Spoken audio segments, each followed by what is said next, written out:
Dans le sud de la République dominicaine, près de la frontière haïtienne, s'étend le plus grand lac d'eau salée des Caraïbes, le lac Enriquillo. Il doit son nom au premier héros des Amériques, un chef indien qui a combattu les Espagnols. Situé à 40 mètres en dessous du niveau de la mer, ce lac contient la plus importante réserve de crocodiles des Caraïbes.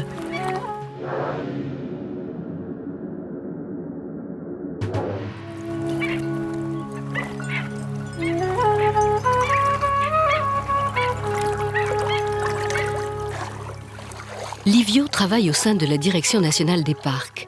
Né dans la Sierra de la Neiba, qui domine le lac, cet ancien paysan planteur de café sillonne depuis 10 ans cette région aride et isolée.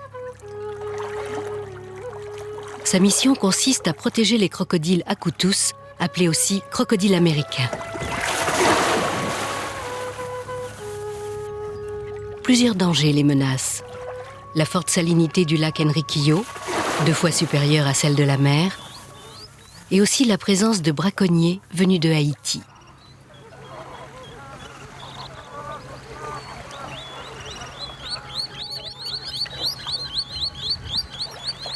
Ce matin, Livio se rend au cœur de la réserve, dans l'Isla Cabritos.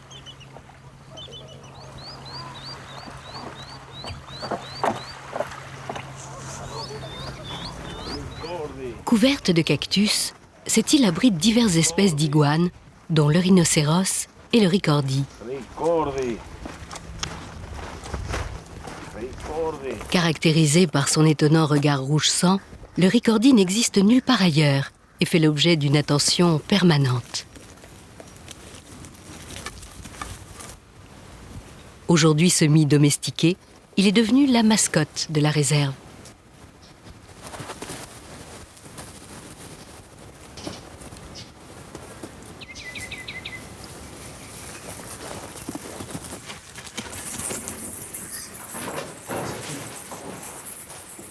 Hermogenes est le responsable de l'organisation qui emploie Livio. Les 2 hommes pénètrent dans l'une des grottes qui bordent le lac. Habitées jadis par les Indiens Taïnos, certaines contiennent les vestiges de la culture indienne.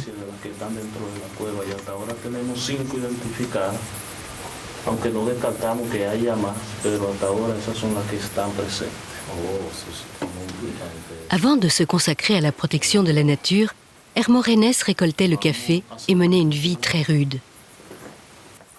Désormais, il est fier de travailler au sein de la réserve et de transmettre son savoir à Livio. Une légende taïnos raconte que le premier mort s'appelait Maketori Guayaba. À l'époque, les femmes étaient des grenouilles et les hommes des chauves-souris mangeuses de fruits.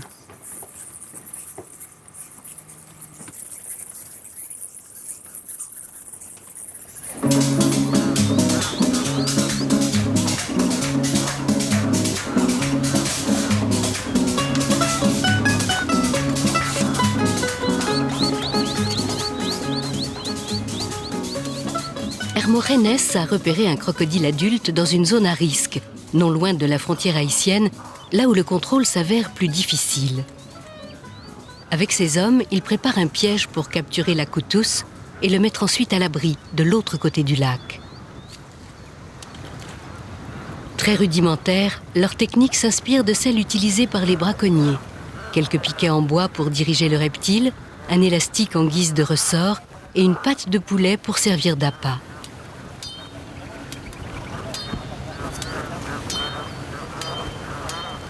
Destiné à enserrer la tête de l'animal, un nœud coulant en acier vient compléter le dispositif. Désormais, il faut attendre, car les crocodiles sortent et se nourrissent surtout le soir. Dans 2 jours, Livio reviendra à l'aube vérifier si le piège a fonctionné.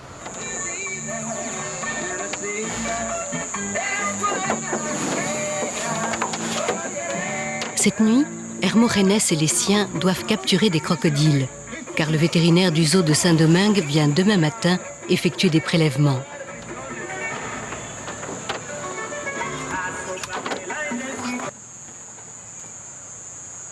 Ils se rendent au nord-ouest du lac Enriquillo, dans un endroit appelé Los Borbollones, où l'eau douce est très abondante. La réserve est le théâtre de rencontres nocturnes surprenantes. Invisibles dans la journée, de nombreux animaux profitent de l'obscurité et de la fraîcheur pour se déplacer. Comme cette mygale que les hommes croisent en chemin. Ellas se alimentan de noche. No, preferiblemente, pero mayor de noche que salen. Ya cuando la temperatura está un poco ya. Ellas siempre caminan de noche. De día se mantienen. Mira, allá mira donde hay uno allá. Sí. Un juvenil se alcanza a ver allá en... Hermogenes explique à Livio que les crocodiles sont plus faciles à attraper à la nuit tombée. Recherchant un mélange idéal d'eau douce et d'eau salée, il gagne les ruisseaux et s'approche du bord pour se nourrir. Dans la journée, il ne s'y aventure jamais car il y a trop de passages. Avant l'âge d'1 an, les plus jeunes ne peuvent regagner seuls ces eaux saumâtres et meurent parfois dans certains endroits du lac, trop salés pour eux. À la saison des pontes, Hermogenes et les siens redoublent de vigilance pour les sauver et les conduire aux embouchures des rivières.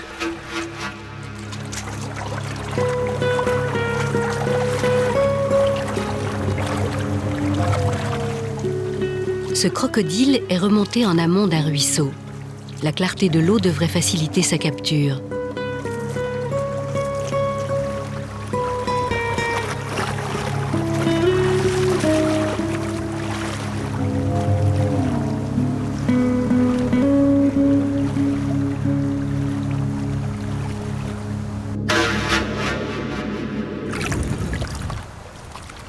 Hermogenes a la main sûre. Depuis 10 ans, il les attrape ainsi.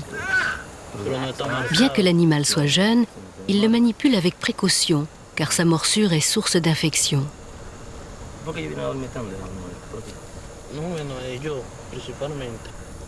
Il lui masque les yeux pour qu'il reste calme.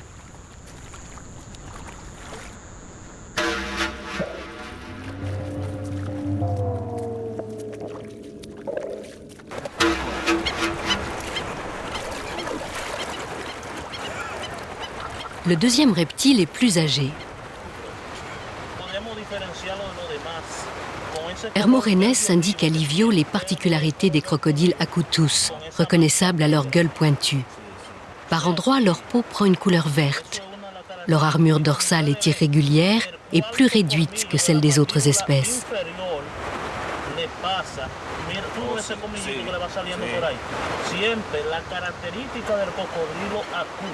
Mais la plus remarquable caractéristique concerne leurs dents, qui restent découvertes même lorsque l'animal a la gueule fermée.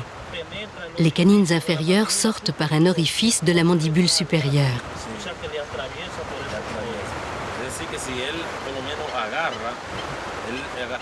Au contact de son chef, Livio apprend énormément.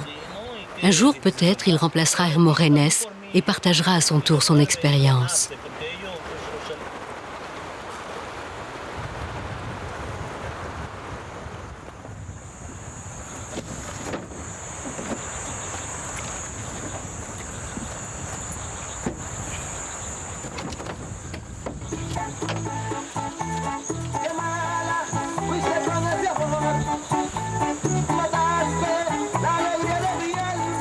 Leur mission accomplie, les hommes sont heureux de se retrouver. Ils peuvent désormais se détendre au son du merengue avant de rentrer au village de la Descubierta.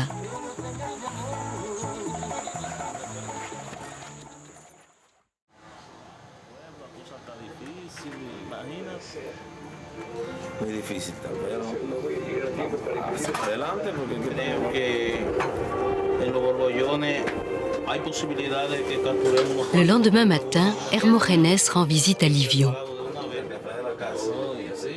Avant l'arrivée du vétérinaire, tous deux s'accordent quelques moments de répit en dégustant l'excellent café de la casa.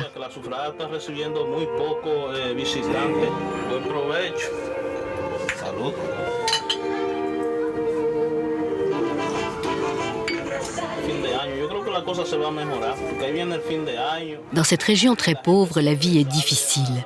Heureusement, l'existence de la réserve et la présence des crocodiles rapportent un peu d'argent. Une vingtaine d'hommes travaillent actuellement au sein de la Direction nationale des parcs. Muchas gracias, Olivita, por el café, estuvo bastante interesante. Muy bueno. Me permitiría. Me perseguiría todo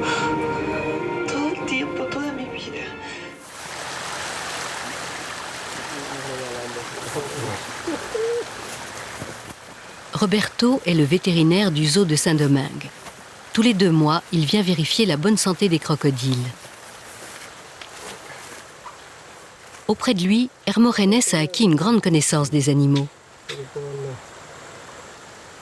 Dans le lac Enriquillo, la taille moyenne d'un acoutus adulte ne dépasse pas 3 mètres, car la nourriture est peu abondante. En Amérique centrale, elle avoisine les 5 mètres.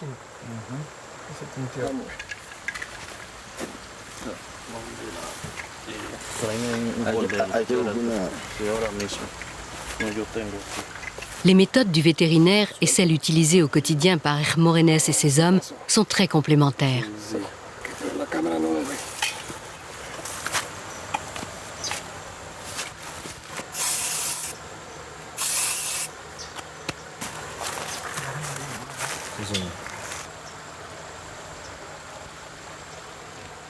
Après la pesée, Roberto prélève un peu de sang. Il l'analysera dans son laboratoire de Saint-Domingue pour le comparer à celui des autres crocodiles du zoo.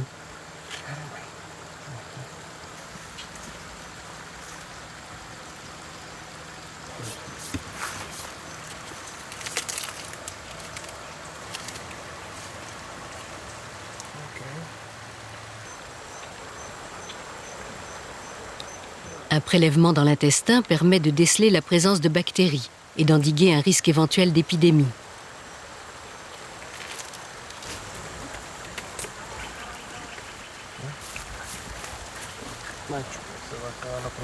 Roberto détermine le sexe de l'acoutus. C'est un macho, un mâle.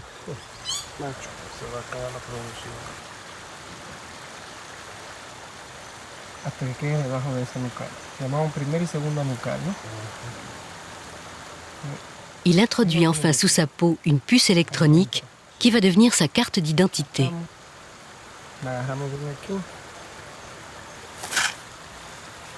Ahora leemos todo el microchip para estar seguro. Aquí, 1, 2, 3, 6. Le code en mémoire permettra de suivre l'animal pendant des années. Ese es el número que tenemos de él.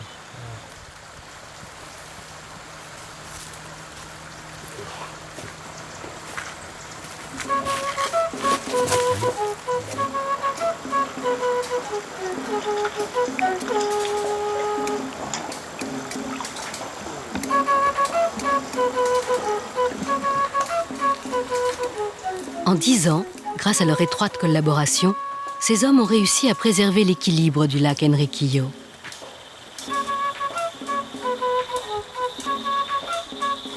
Hermógenes et les siens relâchent le crocodile. Bientôt, il retrouvera ses frères.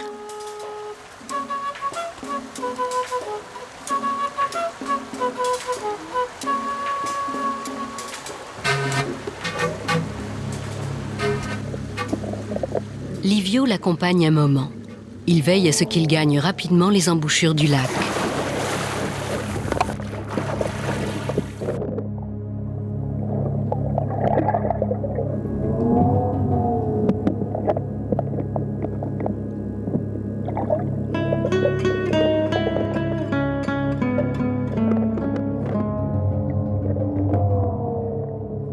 Ces petites rivières d'eau claire sont un lieu propice au braconnage, car la misère pousse la population haïtienne à se nourrir d'animaux sauvages.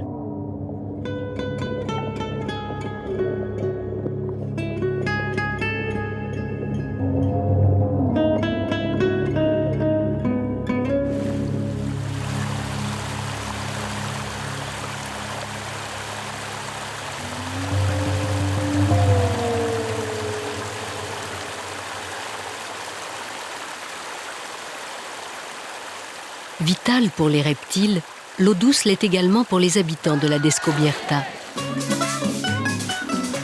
Afin de lutter contre la chaleur écrasante, ils ont aménagé des piscines d'eau sulfureuse dans lesquelles s'égare parfois un jeune acoutus.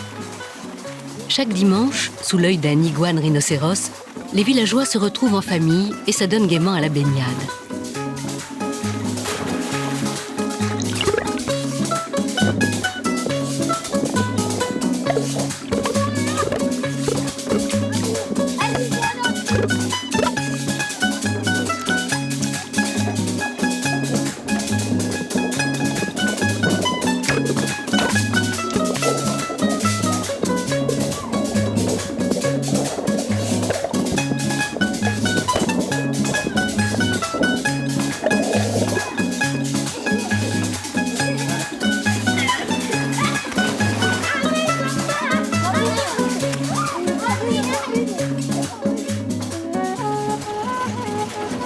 Le dimanche est aussi jour de marché côté haïtien.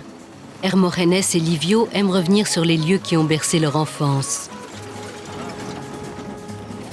Lorsque leur travail au sein de la réserve aura porté ses fruits, ils rêvent de retourner vivre ici et de s'acheter une plantation de café sur les hauteurs qui dominent le lac. Après 1 heure de trajet, ils laissent leur voiture au poste frontière de Saint-Domingue. Né à quelques kilomètres de là, Livio connaît tout le monde. Entrer en Haïti n'est qu'une simple formalité.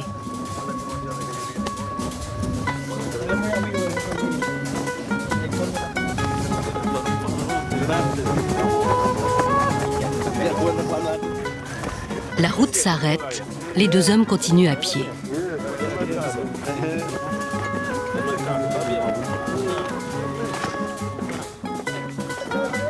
Ils se mêlent à la foule des Haïtiens venus des environs.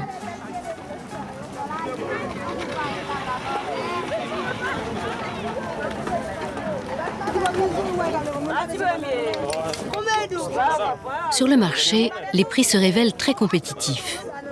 Le rhum, et notamment le café, sont bien moins chers qu'en République dominicaine.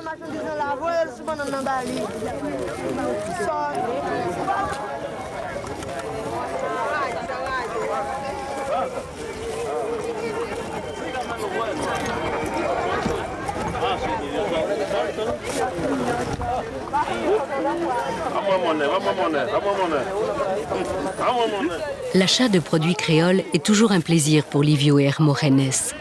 Ils apprécient ces moments où ils peuvent communiquer et marchander avec les Haïtiens. Même s'ils vivent de façon modeste, tous deux font ici figure d'hommes riches, comparés à la grande misère des habitants.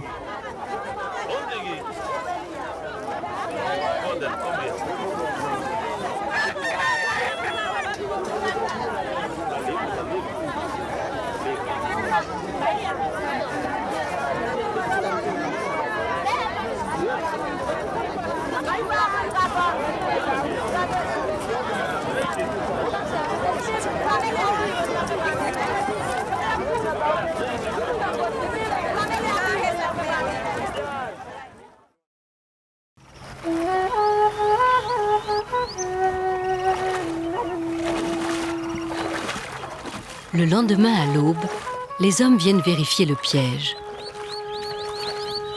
Rudimentaire, celui-ci s'avère efficace. Le crocodile s'est laissé prendre. Il s'agit d'un très gros spécimen, assez rare dans la région.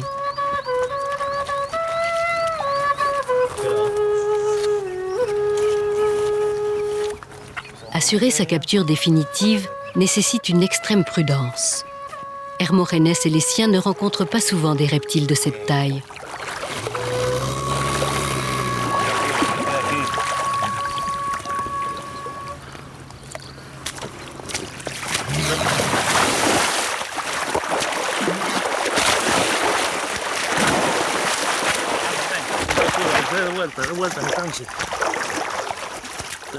Armés de leur seul courage et d'une grande patience, ils vont mettre du temps à le maîtriser.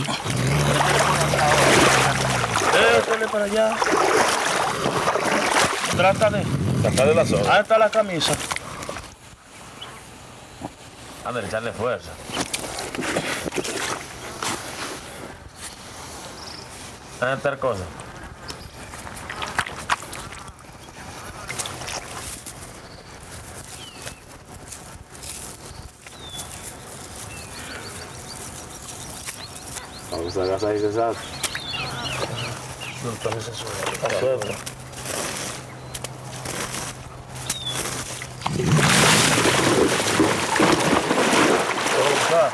Le danger est réel et leurs gestes ne sont pas très sûrs. Un nœud mal fait suffit à déclencher une belle frayeur au sein de l'équipe.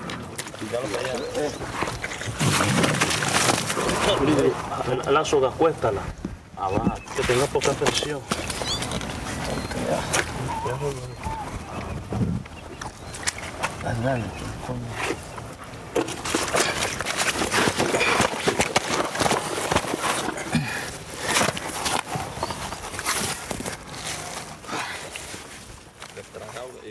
Reste à transporter l'animal à l'abri de l'autre côté de l'Isla Cabritos, à l'opposé de la frontière haïtienne.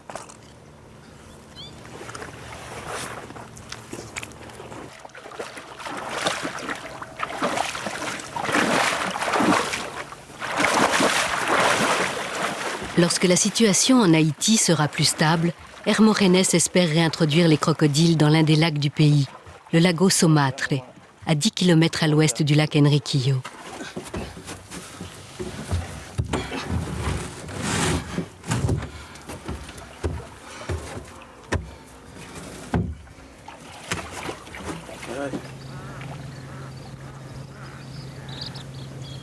Il faut 2 heures de bateau pour traverser l'immense lac de 200 km².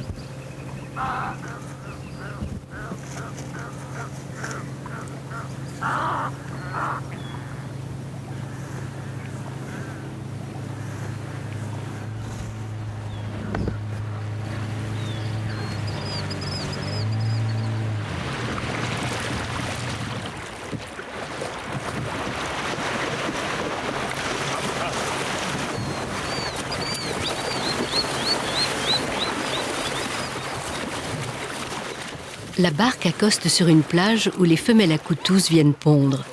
L'endroit est très protégé.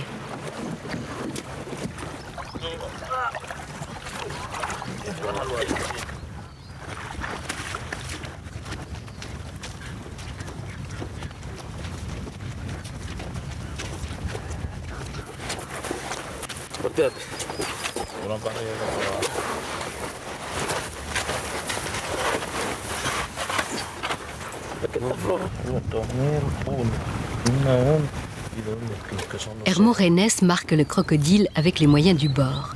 Il pratique 2 entailles, une pour le mois, une autre pour l'année. Cette opération indolore facilite le suivi futur de l'animal. Mais la peau repousse et recouvre parfois le marquage, rendant impossible toute identification.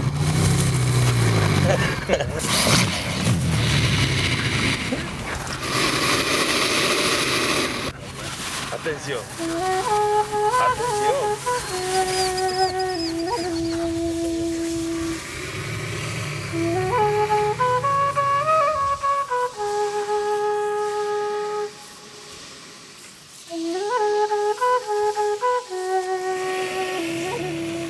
Le reptile est sauvé. Il peut regagner l'eau en toute tranquillité. Hermogenes et Livio savent que la protection des crocodiles est le seul moyen de désenclaver leur région et d'y attirer des touristes. Grâce à leurs efforts, la réserve compte aujourd'hui 400 acoutus. Mais leur mission est loin d'être terminée.